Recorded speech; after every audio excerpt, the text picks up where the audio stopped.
Boa noite, gente. Meu nome é Samantha, eu sou professora e sou advogada, tá? Trabalho na área há 12 anos e tenho pós-graduação em didática, direito previdenciário, trabalhista, especialização em imobiliário. Gente, infelizmente, eu tive que improvisar aqui para poder fazer esse vídeo para vocês, porque eu achei que eu fosse conseguir ir dar aula presencialmente, mas o meu médico me proibiu. E assim, não deixou de forma nenhuma, porque eu ainda tô com ponto, pode abrir ponto, pode não sei o que, enfim. E aí eu tive que improvisar, eu peço desculpas, assim, perdão pra vocês do fundo do meu coração, porque eu sou amadora nisso aqui, tá? Acho que eu fiz isso aqui apenas uma vez pra faculdade, pra uma segunda faculdade que eu fiz. E eu tô fazendo isso aqui tudo sozinha. Com o meu celular, com a minha televisão.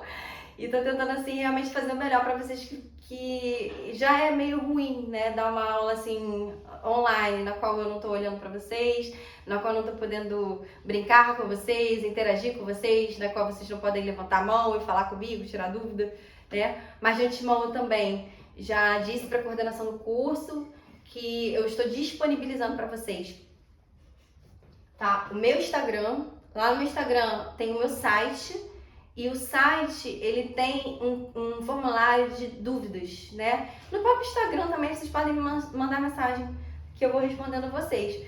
Só que eu tô de repouso, tô com ponto, tô recém-operada, fiz uma cirurgia aqui em cima, no meu ombro, então eu ainda não tô com movimento desse braço, eu sou destra.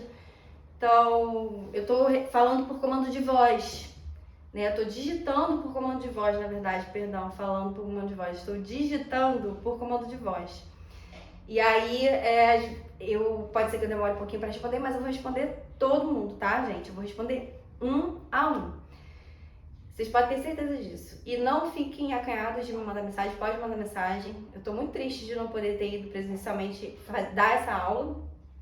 E é isso, eu espero que essa aula venha, é curta, é uma aula básica, é uma aula que eu tentei,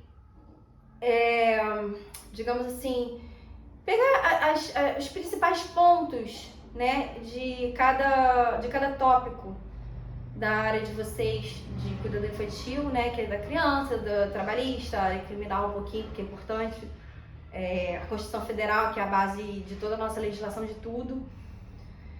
E tentei trazer um pouquinho da pessoa com deficiência para as pessoas que vão se interessar em tratar com as crianças que possuem necessidades especiais, que é uma área muito, muito, muito, muito importante e muito pobre. Infelizmente, não tem profissionais qualificados na área. E a gente precisa muito, nosso país precisa, nossa sociedade precisa, nossas crianças precisam de profissionais qualificados, com dom principalmente, porque tem que ter muito amor para poder tratar dessas crianças, muita paciência. E então eu trouxe um pouquinho da legislação de inclusão, né, a legislação brasileira de inclusão da pessoa com deficiência. Linkei alguns pontos. Toda a legislação é importante, mas alguns pontos mais principais mesmo. E quem também quiser se aprofundar nessa área da criança com algum tipo de deficiência, tem cursos específicos para isso. É uma área muito bonita, é uma área que a gente precisa muito de ajuda mesmo, né? E é isso, gente. Vamos começar, tá? Vou falar primeiramente aqui, vamos lá. Elenquei aqui um índicezinho, né? Mas não tem só esse slide, eu disponibilizei para a coordenadora do curso, que deve colocar no grupo, a apostila, alguns materiais complementares também, tá? E aí, qualquer dúvida, vocês me chamam lá, que eu estou à disposição para vocês, tá bom? Bom, vamos falar primeiramente da legislação trabalhista. Formas de contratação. Existem basicamente 3 formas de contratação, tá? Por vínculo de emprego, na verdade, há por vínculo de emprego que ela vem com duas ramificações, né? Com a do empregado doméstico e do empregado seletista e do profissional autônomo, tá? Vamos falar um pouquinho de vínculo de emprego. O que é um vínculo de emprego? É um trabalhador, um prestador de serviços que possui um vínculo com aquele empregador no qual prevê inúmeras garantias e direitos, tais quais carteira assinada, 13º salário, férias, descanso remunerados, estabilidade provisória da gestante, enfim, inúmeras garantias, muitas das quais acredito que vocês já saibam, tá? Mas eu elenquei todas elas na apostila. O que define um vínculo de emprego? O vínculo de emprego ele é definido por pessoalidade, trabalho contínuo, subordinação e onerosidade. Então vamos lá. O empregado é todo aquele que trabalha com pessoalidade. Tem que ser você. Mariana, eu quero que você esteja na creche de segunda a sexta-feira, de 8 às 16 horas e tem uma hora de almoço e é isso. Tá bom, vou trabalhar com você aí na creche. Passei mal. Gisele, você pode trabalhar no meu lugar? Não pode. Não pode, porque a sua empregadora, ela exige que seja você. Então você tem que apresentar o seu atestado e você simplesmente não vai trabalhar. Tá? Isso é pessoalidade, precisa ser você. Você não pode colocar aleatoriamente outra pessoa no seu lugar. Isso é pessoalidade. A partir do momento que o seu empregador te exige isso, é um dos requisitos de vínculo de emprego. Trabalho contínuo. Trabalho contínuo seria 3 vezes na semana ou mais, tá? Passou de 2 dias na semana, a partir de 3 vezes na semana, já é considerado trabalho contínuo. Então, outro requisito para determinar o vínculo de emprego.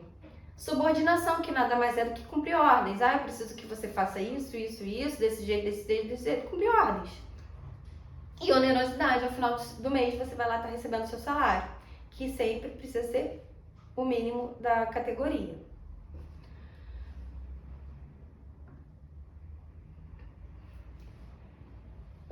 A contratação por vínculo de emprego, que ela é dividida em empregado doméstico e empregado seletista, no âmbito doméstico, você trabalha numa residência, para uma família. No âmbito seletista, você trabalha para uma empresa, para uma creche, para uma casa de festa, para uma escola, enfim, qualquer pessoa jurídica, tá? Aqui você está trabalhando com uma pessoa física no âmbito de uma residência. Essa é a diferença. Qual a diferença de direitos? Hoje em dia está muito próximo, né? Antigamente tinha algumas discrepâncias, mas hoje em dia já está bem próximo. Quais são as únicas diferenças que existem nas formas de contratações em relação a garantias? O empregado doméstico, ele não recebe, se ele for mandado embora sem justa causa, sem motivo, vai embora, eu não quero mais seu serviço, tô te mandando embora, tá? Sem nenhum justo motivo, ele recebe 40% do salário mínimo. 40% do FGTS em cima do FGTS que você tirou. Todo mês, vamos lá, todo mês você é descontado do seu contra-cheque 8% do seu salário, que vai para o FGTS, seu fundo de garantia lá na Caixa Econômica. Esse FGTS, você recebe uma chavezinha no final do seu contrato, quando você é mandado embora sem justa causa, e você, além disso, o seu empregador te paga 40% sobre esse valor, certo? Isso no empregado seletista. No empregado doméstico, a sua indenização é um pouco diferente. Já no decorrer do seu contrato, mensalmente você é descontado dos 8% e mais 3,2%, ou seja, 8, 9, 10, 11,2% no total. É descontado lá no seu contra-cheque do seu salário. E esse dinheiro, ele vai justamente ser a sua indenização no final do seu contrato. Se no final do seu contrato você for mandado embora sem justa causa, esses 3,2% vai ser a sua indenização, sua multa, digamos assim, e não os 40%. E a outra diferença é o abono, o PIS, que vocês não recebem, porque o empregador, a pessoa física, ele não vai entrar em detalhes, porque não convém nesse momento entrar em detalhes, mas ele não paga um determinado imposto federal que a empresa paga para poder o empregado ter direito a esse aí, PIS.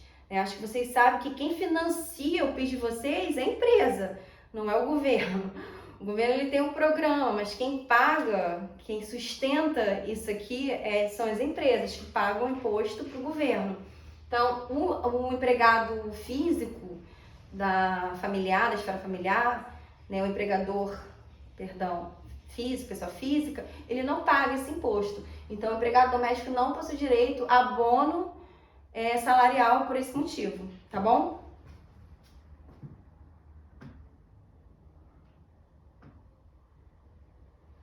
Aqui eu coloquei algumas curiosidades sobre o seguro-desemprego, que cabe nas duas formas de contratação, ou seletista ou empregado doméstico, tá? A partir de 6 meses, vocês já possuem direito, e aí, conforme o tempo que você vai ficar no contrato, vão ser a quantidade de parcelas que vocês vão receber. Aí aqui eu coloquei um quadrinho para vocês terem ciência, saberem. De 6 a 11 meses, 3 parcelas, de 12 a 23, 4 parcelas, e acima de 24, de 24 para cima, 5 parcelas. E aqui eu coloquei a alíquota desse ano, tá? Ela é válida para 2022, a alíquota desse ano de desconto de contribuição do INSS vai conforme o valor do seu salário também, né? 7,5, 9, 12, 14 vai aumentando conforme o valor do seu salário, tá? Então aqui eu tenho 1.212, que é o nosso salário mínimo hoje, 7,5%, de 1.212 a 2.427 e assim por diante, tá? Mais uma curiosidade para vocês terem, vocês saberem. Agora a gente vai falar da forma de contratação autônoma, né? E assim, eu vou falar especificadamente do MEI, porém, você, para ser um contratado autônomo, você não tem a obrigatoriedade de fazer um MEI, né? Porque um contrato de autônomo na esfera do cuidador infantil, na verdade ele é muito difícil de acontecer, tá? O que acontece, que a gente vê muito, são contratos irregulares, contratos assim que não estão conforme a lei, tá? Muitas pessoas são contratadas por MEI e na verdade deveriam ser contratadas por seletista ou pela lei do empregado doméstico, de carteira assinada, daquelas formas todas que a gente acabou de ver. Mas, às vezes por maldade do empregador e por falta de conhecimento ou por necessidade do empregado, ele aceita essas condições. Mas aqui eu vou esmiuçar e explicar como que é feita a contratação, como pode ser feita, como que é a forma correta, legal de ser feita a contratação de autônomo, tanto por MEI quanto por pessoa física, tá? Então, o autônomo, pessoa física, ou MEI, ele é aquele que trabalha como diarista, 2 vezes na semana. Não pode passar de 2 vezes na semana, 1, 2 vezes na semana. Se passou de 2 vezes na semana, já é trabalho contínuo, como a gente acabou de ver, tá? Então, essa forma de contratação autônoma, seja por pessoa física ou por MEI, ela precisa ser até 2 vezes na semana. Por que isso não acontece na profissão de vocês? Porque é muito difícil. Pode ser que aconteça? Pode. Pode ser que eu venha a contratar 3 cuidadoras infantis para o meu filho. Uma vai ficar segunda e terça, outra vai ficar terça e quarta, outra vai ficar quinta e sexta. Não, segunda e terça, quarta e quinta e sábado, sei lá. Ou uma vai ficar uma vez na semana, não sei, de acordo com a minha necessidade. Pode ser, mas é muito difícil. É muito difícil até porque a criança não vai se adaptar a esse tipo de coisa, de situação, porque a criança, para ela começar a criar confiança numa pessoa, já é difícil, quanto mais um monte de gente, 3 pessoas assim fazendo revezamento. Então é muito difícil você ver esse tipo de contratação. Mas é importante dizer porque eu preciso dizer qual é a diferença e ela pode ocorrer de qualquer forma, tá? Então, pessoa física, contrato diarista, paga diária, eu pago no dia e acabou o negócio. E o MEI, que é o microempreendedor individual, que eu acho importantíssimo falar para vocês um pouquinho do MEI, porque ele traz muitos benefícios que às vezes a pessoa que não conseguiu um trabalho de carteira assinada que são importantes para vocês, né? No caso de vocês terem algum tipo de doença, ou ficarem gestantes, ou enfim, outras intercorrências que possam vir acontecer na vida de vocês. Então vamos lá. Falando um pouquinho do MEI, é uma forma de contratação autônoma, como eu falei. Se você for fazer o MEI, eu coloquei o passo a passo na apostila, tá? Mas se vocês tiverem dúvidas, podem me procurar, tá bom? Eu coloquei todo o passo a passo na apostila de como que você faz.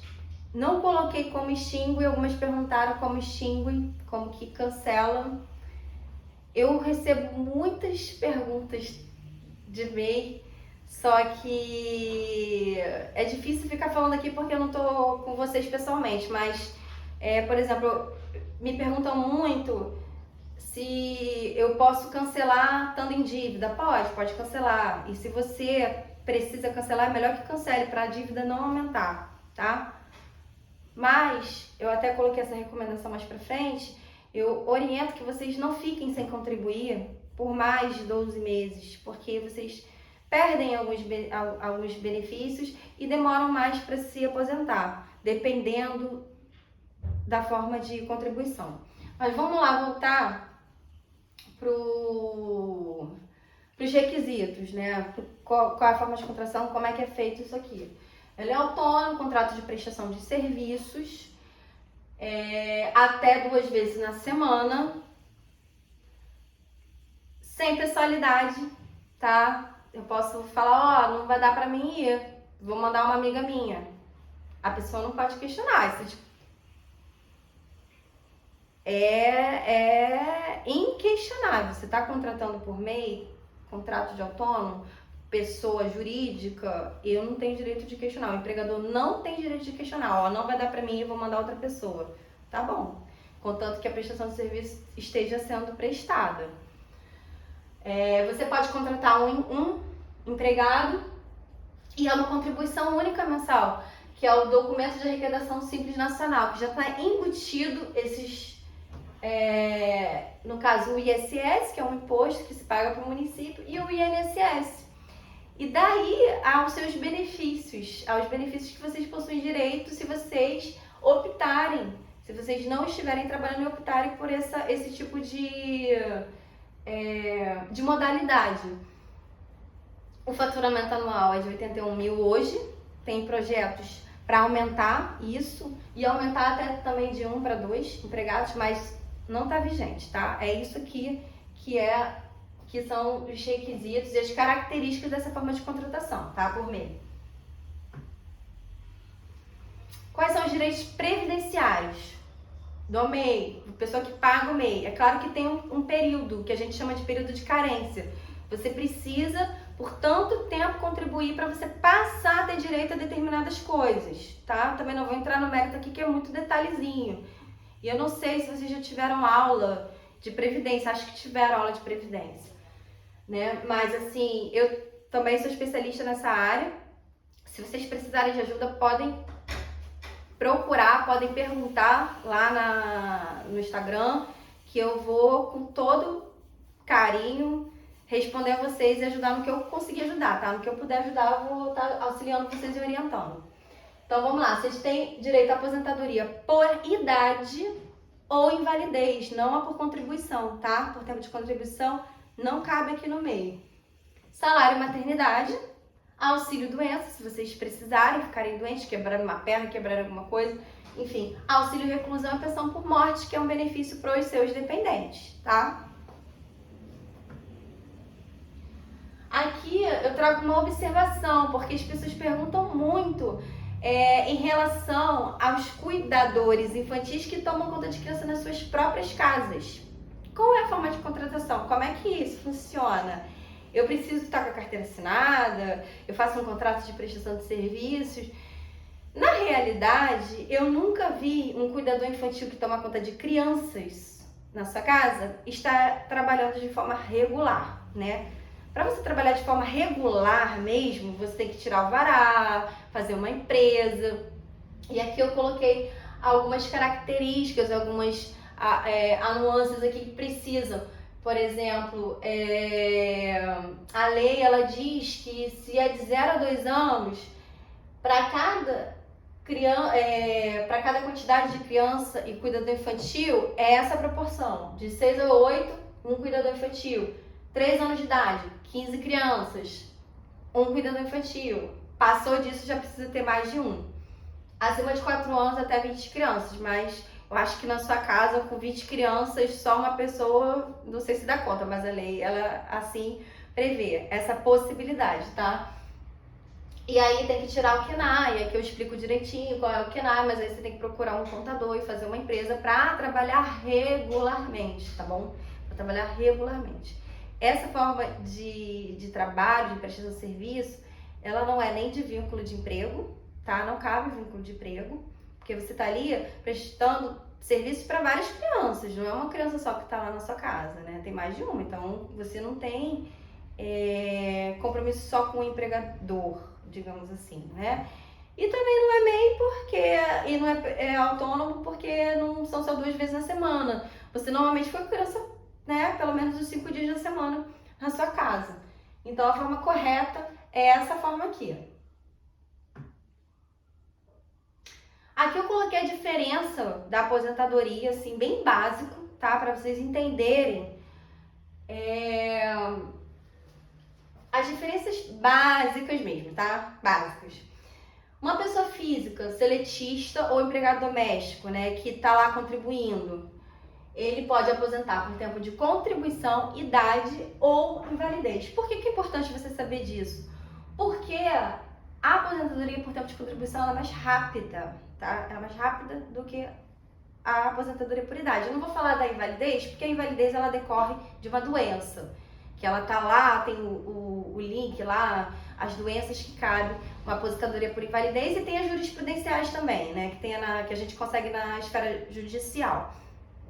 Mas isso aí não tem como a gente saber. Às vezes a pessoa é cometida por uma doença nova, às vezes mais velha, a gente não tem como definir tempo. Mas normalmente não, sempre é por tempo de contribuição mais rápida do que por idade. A pessoa física que é contribuinte individual, que é aquela pessoa que antigamente contribuía, carnezinho, eu não trabalho em lugar nenhum, eu quero contribuir para o INSS, que você contribui de 11% a 20%. Se você contribuir o teto máximo, que é 20%, você consegue se aposentar por tempo de contribuição. Se não, idade ou invalidez também. E o MEI, como eu falei para vocês, que não tem por tempo de contribuição. Você só vai aposentar por idade ou por invalidez.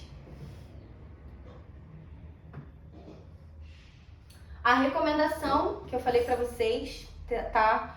É claro que acontecem imprevistos, a gente, né, fica desempregado, fica sem ter condições de pagar. Mas assim, para quem não tem condições de pagar, uma saída boa é o mínimo. Porque o valor é pouco, assim, relativamente pouco. R$60, varia de R$60, 60 e pouco, dependendo da atividade. A atividade de vocês seria diarista independente, se eu não me engano. E eu coloquei na apostila o númerozinho da atividade e a descrição. Mas, se eu não me engano, seria essa. E, assim, mediante o valor, que não é tão expressivo como se você estivesse fazendo uma contribuição sozinho, de contribuinte individual, que é de 11%, 20% sobre o valor do salário, acho que, dependendo da situação de cada um, vale a pena tentar pagar o MEI para conseguir ter esses benefícios, tá? E se por alguma fatalidade não conseguir pagar durante alguns meses, é recomendado que não se passe de 12 meses.